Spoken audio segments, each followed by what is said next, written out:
এত প্রচণ্ড গরম পড়েছে এবছর যে না কিছু খেতে ইচ্ছা করছে না কোনো কাজ করতে ইচ্ছা করছে। তো যাই হোক, এদিকে গাছ থেকে একটা বেল পড়েছে, সেটা দিয়ে ভাবছি সন্ধেবেলায় শরবত বানিয়ে খাবো। মানে গরমে না ঠান্ডা জিনিস ছাড়া আর কিচ্ছু খেতে ইচ্ছা করছে না। তো এদিকে বেলটা বাবাই শরবত বানাবে, আর আমি চিনি দিয়ে শরবতটা বেলের খেয়েছি, খুবই সুন্দর লাগে। আর বেল তো আমার খুবই একটা ভালো খাবার ফল বলতে পারো, খুব প্রিয় একটা ফল। তো বেল খেতে আমি খুব পছন্দ করি। আর আজকে বাবা বললো যে গুড় দিয়ে নাকি বেলের শরবত খেতে বেশি ভালো লাগে, তার জন্য বাবা এদিকে শরবতটা বানাচ্ছে। আর আমার মা একদম বেলের শরবত, বেলটা পছন্দ করে না। তো আমি আর বাবা মিলে দুজন মিলেই খাবো। তো এদিকে শরবতটা বানিয়ে দিল বাবা, দেখি খেয়ে টেস্ট করে এখন বেলের শরবতটা কেমন হয়েছে।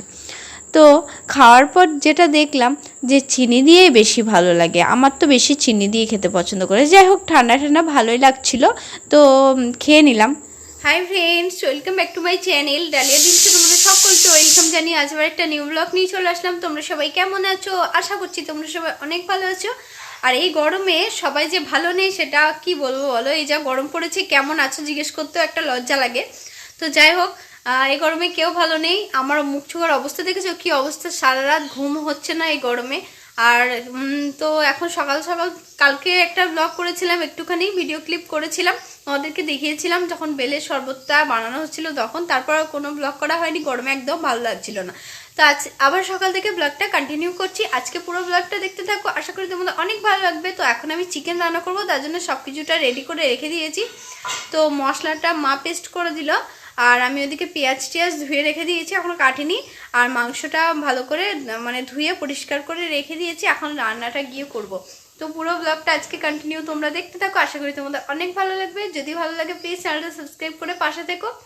এখন আমি যাব আমাদের গাছে থেকে একটা আম পারবো, আমের চাটনি হবে। তো এখন ওই বাড়ি যাবো, ওই বাড়ি গিয়ে গাছে থেকে আম পারবো, নাহলে ছাদে যাব, ছাদ থেকেও পারতে পারি। তো ছাদে প্রচুর রোদ, দেখা যাক কোথা থেকে পারি। তো চলো তোমরা পুরো ব্লগটা দেখতে থাকো। এই বাড়িতে আসলাম, দেখো আম, চলো আমটা দেখি কি করে পারা যায়, তোমরা ভিডিওটা দেখো কি করে পারবো আম। এদিকে আমাদের গাছে এত আম হয়েছে, কিন্তু সব উঁচুতে, অনেক বড় গাছ।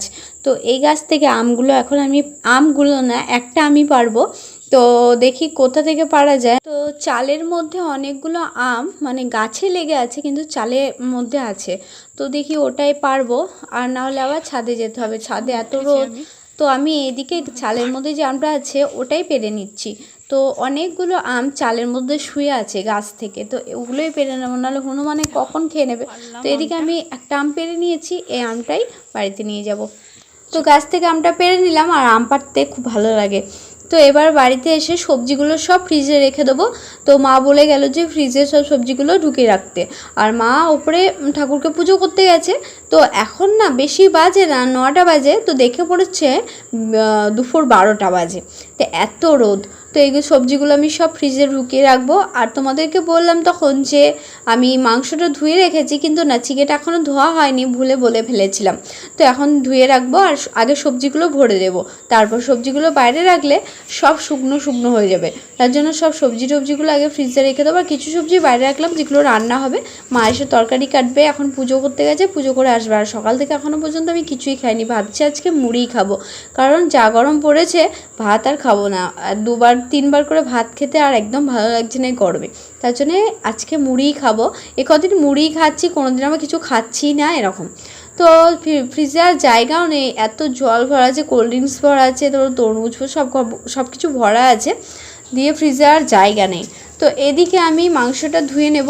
তো মা এখনও পুজো করে আসেনি, তো মা আসবে তারপরেই খাবো। তো এদিকে চিকেনটা ধুয়ে রাখছি ভালো করে, চিকেনটা ধুয়ে ম্যারিনেট করে রেখে দেবো। মা অলরেডি মশলা টশলা পেস্ট করেই দিয়ে গেছে। তারপর চিকেনটা ম্যারিনেট করে রেখে দিলাম। আর এদিকে আমি ভাবছি সকালে আর কিছু খাবো না, এদিকে খাবো শরবত। তো এই গরম পড়েছে না, ঠান্ডা জিনিসই বেশি খেতে ইচ্ছা করছে, তাই না বলো? তো এদিকে আমি এখন মিষ্টিটা এদিকে গুঁড়ো করে নেব। তো বাটিতে গুঁড়ো করছিলাম, তারপর মা বললো যে এটা দিয়ে করলে বাটিটা ফুটে যাবে, তার জন্য এই চাকতিটা দিল। তো এটার মধ্যে সবগুলো পেস্ট করে নিচ্ছি, মানে গুঁড়ো করে নিচ্ছি, তারপর হচ্ছে শরবত করবো। আর বাবা গেছে ভরতপুর থেকে এসে সবাই মিলে এটা খেতে পারবো। তো তো তার জন্য এটা করে ফ্রিজে কিছুক্ষণ পরে রেখে দেবো ঠান্ডা জল দিয়ে, তাহলেই হয়ে যাবে। তো এই যা গরম পড়েছে না, সবারই মিষ্টির শরবত, বেলের শরবত, তারপর লেবু জল এগুলো খাওয়াটাই বেশি ভালো। তো আমরাও তাই করছি। আর এদিকে আমি আবার চিকেনটাও রান্না করছি। তো গরমে যত সকাল সকাল রান্না হয়ে যায় ততই ভালো। মায়ের ওদিকে রান্না মানে কিছুটা হয়ে গেছে, আমি এদিকে চিকেনটা রান্না করব।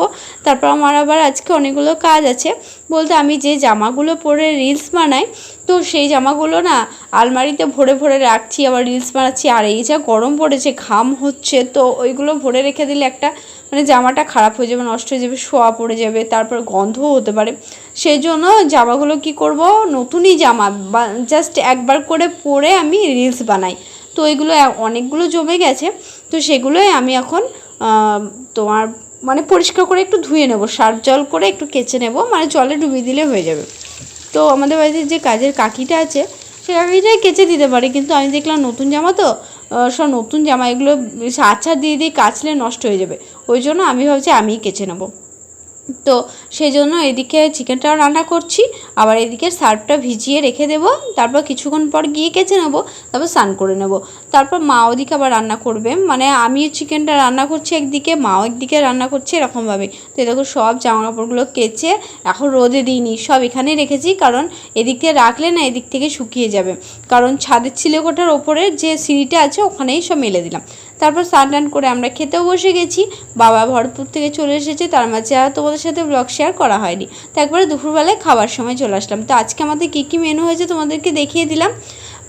আজকে মেনু হয়েছে মাংস কষা, তারপরে হয়েছে ডাঁটা সর্ষে মানে সর্ষে ডাঁটা, পাটের শাক, আমের চাটনি আর পটল আলু তরকারি। তো আজকের ব্লগটা তোমাদের কেমন লাগলো কমেন্ট করে জানিও। আর ব্লগটা বেশি বড় করবো না, কারণ প্রচণ্ড গরম পড়ে গেছে আর একদম ভালো লাগছে না। একটু শুয়ে একটু মোবাইল দেখবো, তারপর যদি ঘুম আসে ঘুমাবো। রাত্রে তো একদম ঘুম হচ্ছে না, দেখি দুপুরবেলায় যদি একটু ঘুম আসে। চোখের তলাটা দেখো পুরো কালি পড়ে গেছে।